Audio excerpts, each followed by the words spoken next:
ओम श्री परमात्मने नमः। कैसे हैं? काफ़ी दिनों के बाद, बहुत दिनों के बाद आज मैं फिर जो है यथार्थ गीता पे वीडियो बना रहा हूँ। और मैं अब शुरू करूँगा यथार्थ गीता के अध्याय 1 से। अध्याय 1 यथार्थ गीता की प्रवेशिका है, जिसका शीर्षक है संशय विषाद। संशय विषाद योग वर्णन इसका नाम इसलिए रखा गया कि युद्ध शुरू होने से पहले अर्जुन को संशय हो गया था। संशय इस बात का हो गया था कि मुझे युद्ध किनसे करना है। युद्ध क्षेत्र के जब भीतर जाता है तो पाता है कि मेरे भाई, मेरे भतीजे, मेरे चाचा, मेरे ताऊ, मेरे ससुर, मेरे मामा, मुझे इनसे युद्ध करना है। तो वो विचलित हो जाता है, संशय में पड़ जाता है और युद्ध करने से पीछे हट जाता है। यही इस अध्याय में दर्शाया गया है। और भगवान श्री कृष्ण जी किस तरीके से उनको समझा करके तैयार करते हैं। जब अर्जुन को इस बात को समझ में आता है कि युद्ध करना ही श्रेयस्कर है, तो कहते हैं कि अब शिष्यस्ते हम साधिमाम त्वाम प्रपन्नम, अब मुझे युद्ध करना ही है। तो आइए शुरू करते हैं बिना देर किए। और आप लोगों को यदि यथार्थ गीता जानना हो, सुनना हो, सही चीज़ जानना हो, तो मुझे सब्सक्राइब कर फॉलो करना न भूलें। ओम श्री परमात्मने नमः। अथ श्रीमद्भागवत गीता यथार्थ गीता अथ प्रथमोध्याय धृतराष्ट्र उवाच। सबसे पहले जो सबसे पहला जिक्र हुआ है महाभारत काल में, युद्ध में, जो 18 दिन का युद्ध चला था, उसमें सबसे पहला जिक्र धृतराष्ट्र का हुआ था। और दूसरा जिक्र जो है संजय है। धृतराष्ट्र पूछते हैं संजय से, धर्म क्षेत्रे कुरुक्षेत्र समवेता युवस्व माम काह पांडवाश्चैव किम कुर्वत संजय। हे संजय, कुरुक्षेत्र में, धर्म क्षेत्र में युद्ध की अभिलाषा लिए मेरे और पांडु पुत्रों ने क्या किया। मेरे अर्थात कौरवों ने, पांडुपुत्र अर्थात पांडवों ने युद्ध की अभिलाषा लिए क्या किया।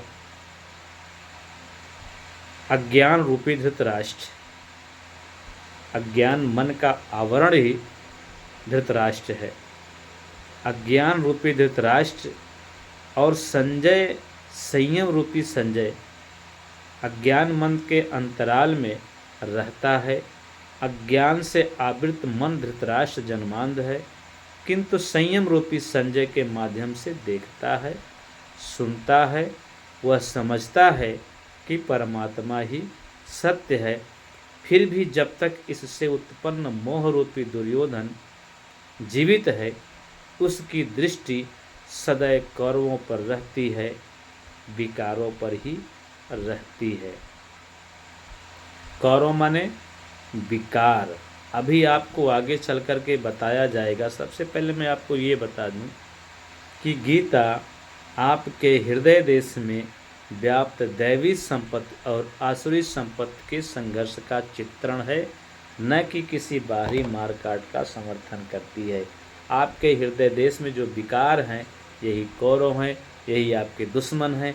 और आपके हृदय देश में जो पुण्यमय प्रवृत्तियां हैं, यही पांडव हैं, यही आपके दोस्त हैं, और यही आपको परमात्म पद पर आगे ले चलेंगी।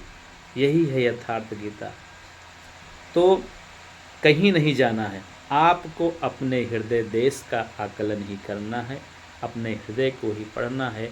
इसमें बैठे योगेश्वर भगवान श्री कृष्ण को देखना है और ध्यान अपने गुरु का रखना है। इन्हीं बातों के साथ शरीर एक क्षेत्र है, आपकी शरीर एक क्षेत्र है। और वो युद्ध वाला क्षेत्र कौन था? कुरुक्षेत्र। भौगोलिक दृष्टिकोण से और आध्यात्मिक दृष्टिकोण से आपकी शरीर ही क्षेत्र है। और जब हृदय देश में दैवी संपत्ति का बाहुल्य होता है तो यह शरीर धर्म क्षेत्र बन जाता है। और जब इसमें आसुरी संपत्ति का बाहुल्य होता है तो यह शरीर कुरुक्षेत्र बन जाता है। धर्म क्षेत्र, कुरुक्षेत्र। जब आपके हृदय देश में दैवी संपत्ति का बाहुल्य होता है, आपके विचार दैवी भावनाओं से उत्प्रोत हो जाते हैं, तत्क्षण आपका शरीर धर्म क्षेत्र है। और जिस समय आपकी शरीर में आसुरी संपत्तियों का बाहुल्य हो जाता है, राक्षसी प्रवृत्ति आ जाती है, तब आपका शरीर कुरुक्षेत्र बन जाता है। कुरु अर्थात करो। यह शब्द आदेशात्मक है। श्री कृष्ण कहते हैं, प्रकृति से उत्पन्न तीनों गुणों द्वारा परवश होकर मनुष्य कर्म करता है, वह क्षणमात्र भी कर्म किए बिना नहीं रह सकता। गुण उससे करा लेते हैं। सो जाने पर भी कर्म बंद नहीं होता, वह भी स्वयं शरीर की आवश्यकता खुराक मात्र है। तीनों गुण मनुष्य को देवता से कीट पर्यंत शरीर में ही बांधते हैं। जब तक प्रकृति और प्रकृति से उत्पन्न गुण जीवित हैं, तब तक कुरु लगा रहेगा। अतः जन्म मृत्यु वाले क्षेत्र, विकारों वाले क्षेत्र कुरुक्षेत्र हैं। और परम धर्म परमात्मा में प्रवेश दिलाने वाली पुण्यमयी प्रवृत्तियां पांडवों का क्षेत्र धर्म क्षेत्र है। पुरातात्विक विद पंजाब में काशी प्रयाग के मध्य तथा अनेकानेक स्थलों पर कुरुक्षेत्र की शोध में लगे हैं, किंतु गीताकार ने स्वयं बताया कि जिस क्षेत्र में युद्ध हुआ वह कहाँ है। इदम शरीरम कौन्तेय क्षेत्र मित्य विधीयते। अर्जुन, यह शरीर ही क्षेत्र है। जो इसको जानता है, इसका पार पा लेता है, वह क्षेत्रज्ञ है। आगे उन्होंने क्षेत्र का विस्तार बताया, जिसमें 10 इंद्रियां, मन, बुद्धि, अहंकार, पांचों विकार और तीनों गुणों का वर्णन है। शरीर ही क्षेत्र है। एक अखाड़ा है, इसमें लड़ने वाली प्रवृत्तियां 2 हैं, दैवी संपद और आसुरी संपद, पांडु की संतान और धृतराष्ट्र की संतान, सजाती और विजाती। पांडु की संतान कौन? पुण्यमयी प्रवृत्तियां। धृतराष्ट्र की संतान कौन? आसुरी संपत्तियां। सजाती कौन? पांडुपुत्र। विजाति कौन? धृतराष्ट्र पुत्र। अनुभवी महापुरुष की शरण जाने पर इन दोनों प्रवृत्तियों में संघर्ष का सूत्रपात्र होता है। यह क्षेत्र क्षेत्रज्ञ का संघर्ष है और यही वास्तविक युद्ध है। विश्व युद्धों से इतिहास भरा पड़ा है, किंतु उनमें जीतने वाले को भी शाश्वत विजय नहीं मिलती।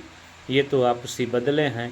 प्रकृति का सर्वथा समन करके प्रकृति से परे की सत्ता का दिग्दर्शन करना और उसमें प्रवेश पाना ही वास्तविक विजय है। यही एक ऐसा विजय है जिसके पीछे हार नहीं है। यही मुक्ति है जिसके पीछे जन्म मृत्यु का बंधन नहीं है।